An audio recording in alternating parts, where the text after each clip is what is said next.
নববর্ষের শুভেচ্ছা রইল। খুব ভালো থাকো, সুস্থ থাকো এবং খুব আনন্দের সাথে কাটুক তোমাদের আগামীর দিনগুলো। তো আজ পয়লা বৈশাখে কার কী মেনিউ হচ্ছে সেটা কিন্তু আমাকে জানাতে একদম ভুলবে না কমেন্টে।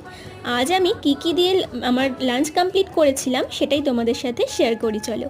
আমার মেনিউতে ছিল সাদা ভাত, আলু ভাজা, ভেন্ডি ভাজা, পটল ভাজা, কুমড়ো ভাজা, ডাল, কাতলা কালিয়া এবং ছিল মাটন আর মিষ্টি এবং আইসক্রিম।